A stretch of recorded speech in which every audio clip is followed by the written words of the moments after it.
அல்ஹம்துலில்லாஹ். கண்ணியத்திற்குரிய எல்லாம் வல்ல அல்லாஹு ஜல்ல ஷானஹு தஆலாவின் நல்லடியார்களே, அல்லாஹுடைய பேரருளால் அவனுடைய மார்க்கத்தை அதன் தூய்மையான வடிவத்திலே அறிந்து கொள்ள வேண்டும் என்ற ஒரே நோக்கத்திலே நாம் எல்லாம் இங்கே திரளாக குழுமியிருக்கிறோம். இந்த நிகழ்ச்சியிலே இறை நம்பிக்கையாளர்களே என்ற ஒரு தலைப்பை எனக்கு தந்திருக்கிறார்கள். ஒரு மனிதன் மறுமையிலே வெற்றி பெற வேண்டுமானால் இறை நம்பிக்கைதான் அதற்கு துணை செய்யும், அது சரியாக இருந்தால்தான் வெற்றி பெற முடியும் என்பதையும், நம்முடைய சமுதாயத்திலே இறை நம்பிக்கை இருப்பதாக சொல்லிக்கொண்டு அதற்கு மாற்றமாக நடக்கக்கூடிய செயல்களையும் நீங்கள் எடுத்து விளக்க வேண்டும், இதுதான் இந்த தலைப்புடைய நோக்கம் என்று சொன்னார்கள். அந்த அடிப்படையிலே இந்த தலைப்பிலே நாம் செல்லவிருக்கிறோம். பொதுவாக நம்முடைய சமுதாயத்திலே, தமிழகத்தில் இருக்கிற நம்முடைய சமுதாயத்தில் எடுத்துக்கொண்டால், இஸ்லாம் என்ற பெயரிலே பலவிதமான கொள்கைகளை கடைபிடித்துக் கொண்டிருக்கிறார்கள். ஒவ்வொரு சாராரும் தாங்கள் கடைபிடிப்பதுதான் சரியான மார்க்கம் என்றும் நினைத்துக் கொண்டிருக்கிறார்கள். அத்தனை பேரிடத்தில் நீங்கள் கேட்டாலும் அக்கொள்கை என்னவென்று, உங்களுடைய மார்க்கத்தினுடைய கொள்கை என்ன என்று கேட்டீர்களேயானால் எல்லோரும் ஒரே பதிலைத்தான் சொல்வார்கள். இப்ப ஒரு சகோதரர் இஸ்லாத்தை இங்கே ஏற்றுக்கொண்டார். ஏற்றுக்கொள்ளும் பொழுது நம்ம என்ன சொல்லிக் கொடுக்கிறோம்? லா இலாஹ இல்லல்லாஹ் முஹம்மது ரசூலுல்லாஹ் என்பதை அவர் புரிந்து நம்பி ஏற்றுக்கொள்ள வேண்டும் என்பதுதான் இந்த இடத்தில் அவரை சொல்லி அவர் இஸ்லாத்தை ஏற்றுக்கொண்டார். இஸ்லாத்தின் பெயரால் இருக்கிற எந்த ஒரு இயக்கத்தில் கொண்டு போய் நீங்கள் இஸ்லாத்தில் சேர சொன்னாலும் இதைத்தான் சொல்லிக் கொடுப்பாங்க. ஒரு இஸ்லாத்தை சேர்வதற்காக நம்ம என்ன சொல்லிக் கொடுக்கிறோமோ, எதை சொன்னால் அவர் இஸ்லாத்தில் நுழைந்து விடுகிறார் என்று நினைக்கிறோமோ, இதைத்தான் ஷாபி மதுஹபிலையும் சொல்வார்கள், ஹனபி மதுஹபிலும் சொல்வார்கள், வேற மதுஹப் இங்க இல்ல இருந்தால் அவர்களும் சொல்வார்கள், தப்லீக்ல சொல்வார்கள், ஜமாத் இஸ்லாமியில சொல்வார்கள், பல இஸ்லாமிய அரசியல் கட்சிகள் இருக்கிறத அவங்கள்ட்ட கேட்டா கூட இதைத்தான் சொல்வார்கள்.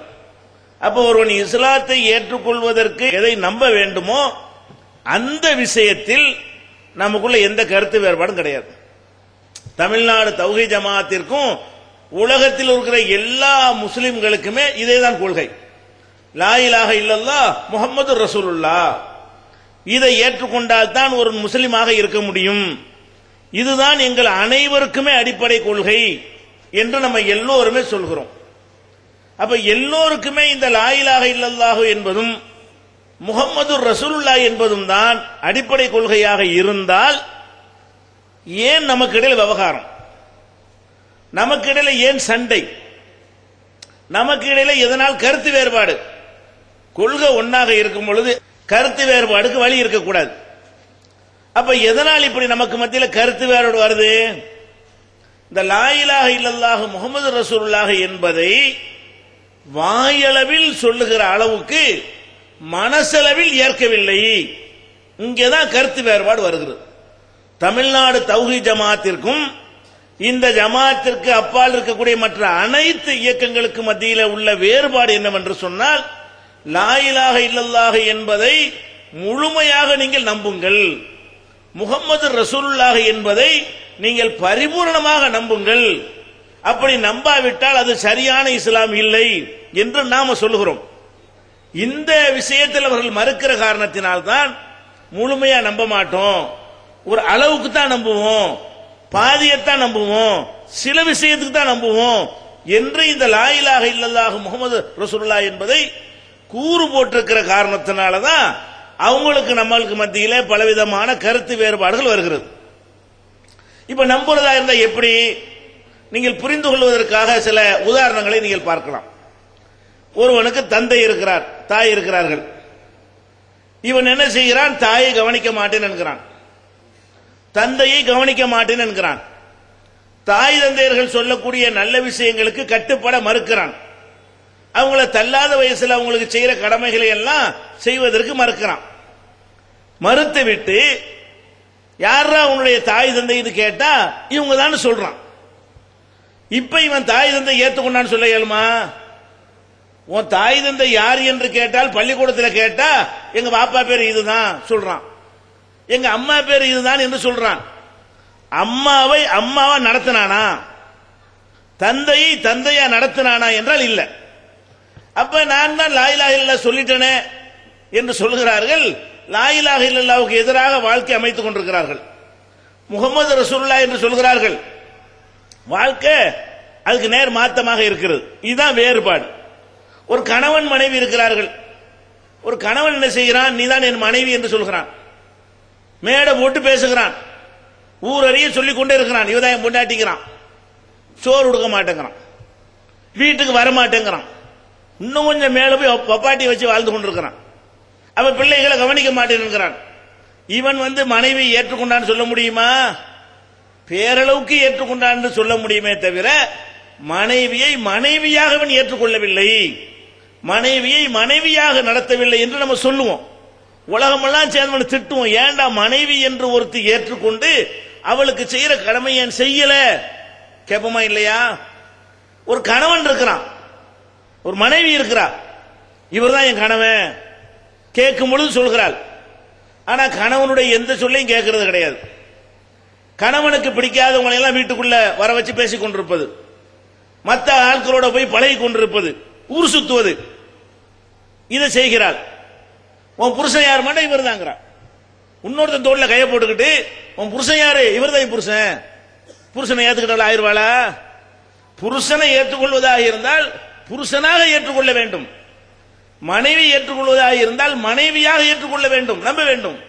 தாயை தந்தையை ஏற்றுக்கொள்வதாக இருந்தால் தாயாக தந்தையாக ஏற்றுக்கொள்ள வேண்டுமே தவிர வாயால ஏற்றுக்கொள்வதால் மாத்திரம் அவன் ஏற்றுக்கொண்டான் என்று நம்ம சொல்லவே மாட்டோம், ஒத்துக்கொள்ளவே மாட்டோம். இந்த பொம்பளைய கணவனை ஏற்றுக்கொண்ட பொம்பளை யாராவது சொல்லுவாங்களா? இந்த ஆம்பளை பொண்டாட்டியை ஏற்றுக்கொண்ட ஆம்பளை யாராவது உலகத்தில் சொல்லுவாங்களா? இப்ப நம்ம லா இலாஹ இல்லல்லாஹ்வில் மாத்திரம் எப்படி நடக்கிறோம்? வணக்கத்திற்கு உரியவன் அல்லாஹ்வை தவிர யாரும் இல்லை அர்த்தம். லா இலாஹ இல்லல்லாஹ்வுக்கு என்ன அர்த்தம்? வணக்கத்திற்கு சொந்தக்காரன் அல்லாஹ்வை தவிர யாரும் இல்லை. இது என்ன பெரிய வியாக்கியானமா செய்யணும்? அல்லாஹ்வை தவிர ஒருத்தரை வணங்கக்கூடாது தான் அர்த்தம். நாங்கள் வணங்குவதாக இருந்தால், வழிபாடு நடத்துவதாக இருந்தால் அல்லாஹ்வுக்கு தான் செய்வோம், வேற யாருக்கும் செய்ய மாட்டோம். ரெண்டு மெசேஜ் அதுல இருக்குது. ஒன்னு அல்லாஹ் வணங்குவோம், ரெண்டாவது வேற யாரும் வணங்க மாட்டோம். அப்ப அல்லாஹ்வை நம்ம வணங்க வேண்டும், வேற யாரையும் வணங்காமல் இருக்க வேண்டும். இந்த ரெண்டையும் செஞ்சாதான் அவன் லா இலாஹ இல்லல்லாஹ் என்பதை ஏற்றுக்கொண்டான் என்று அர்த்தமாகும். எத்தனை முஸ்லிம்கள் அல்லாஹ் வணங்குறார்கள்? வணக்கத்திற்குரியவன் அல்லாஹ்வை தவிர யாரும் இல்லைங்கிறான். எப்படி நீ வணங்குன? தொழுகை எங்கடா? நோன்பு எங்கடா? ஹஜ்ஜி எங்கடா?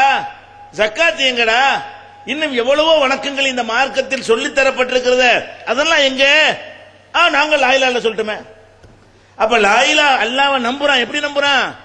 அல்லாஹ்வை நான் சொன்ன உதாரணத்திலே உள்ள பிள்ளைகள் தந்தையை நம்புவது போல, அந்த மனைவிமார்கள் கணவனை நம்புவது போல, இந்த கணவன்மார்கள் மனைவியை நம்புவது போல அல்லாஹ்வை நம்புறானே தவிர வணக்கத்துக்குரியவன் அல்லாஹ்வை தவிர யாரும் இல்லை என்று சொல்லி வணங்காமல் இருந்தானேயானால் அவன் அந்த நம்பிக்கையில் என்ன செய்கிறான்?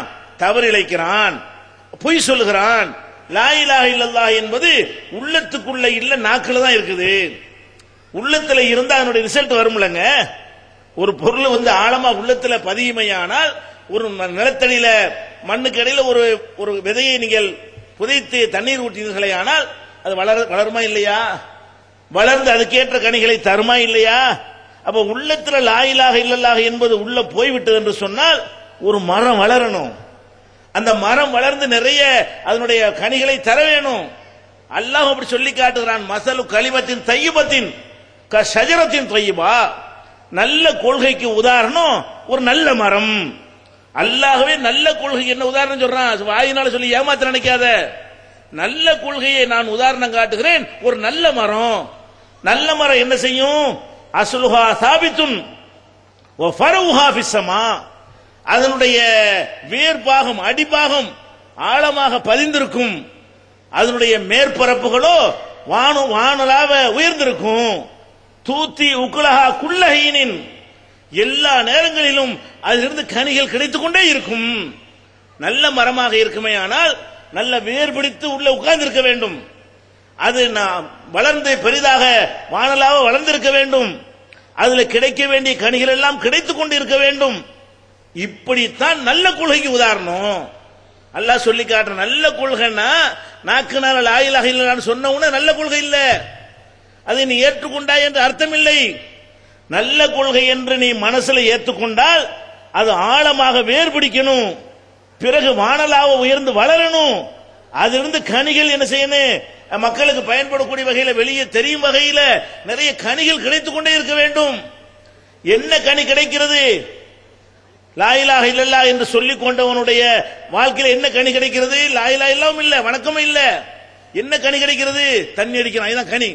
லா இலாஹ இல்லல்லாஹ் என்பது உள்ளத்தில் பதிந்திருந்தால் அதிலிருந்து தண்ணி அடிக்கக்கூடிய, போதையில ஆளக்கூடிய, புகை பிடிக்கக்கூடிய, வரதட்சணை வாங்கக்கூடிய, வட்டி வாங்கக்கூடிய, விபச்சாரத்தில் ஈடுபடக்கூடிய இதெல்லாம் உற்பத்தி ஆகுமா? நல்ல மரத்தில் கெட்ட கனிகள் காய்க்குமா? அப்ப நம்ம இந்த லா இலாஹ இல்லல்லாஹ் என்பதை வணக்கத்திற்குரியவன் யாரும் இல்லை என்று வாய் சொல்கிறது.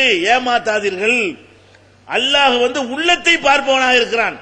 உலகத்துக்கு வாய் போதும். உலகத்தில் ஒரு விஷயத்தை ஒத்துக்கொள்வதாக இருந்தால் வாயினாலதான் கேட்பான். நம்ம பொய் சொல்றோமா அவனுக்கு தெரியாது, பொய் சாட்சியா நிஜா தெரியாது, இவன் தான் கொலை செஞ்சான் நாங்க பார்த்தோம் அப்படின்னா ஏத்துக்கிடுவான். இது மனுஷன். அல்லாஹ் ஏத்துக்கிடுவானா? அல்லாஹ் வெறுமனே நாவால் வர்ற வார்த்தையை வைத்து தீர்ப்பளிக்க கூடியவனா? நீங்கள் பள்ளிக்கூடத்தில் பரீட்சை எழுதுனீங்க, காப்பி அடிச்சா கூட பாஸ் போட்டு விட்டுருவான் கண்டுபிடிக்கலன்னா. நீ படிச்சியா, நீ நிஜமா நீ தான் எழுதுனியா, அடுத்தவனுக்கு காப்பியா பிட்டடிச்சியா இவனுக்கு தெரியாது, படிச்சவனுக்கு. அப்ப உள்ளத்தையும் பார்க்கக்கூடிய ரப்புல் ஆலமீனை ஏற்றுக்கொள்வதாக இருந்தால் உள்ளத்தில் ஏற்றுக்கொள்ளணுமா இல்லையா? அப்ப இந்த லா இலாஹ இல்லல்லாஹ் என்பதுல அனைவரும் பொய் சொல்லிக் கொண்டிருக்கிறோம். அப்ப மனிதர்களை ஏமாற்றுவது போல அல்லாஹ்வை ஏமாற்றலாம் என்று நினைத்துக் கொண்டிருக்கிறோம்.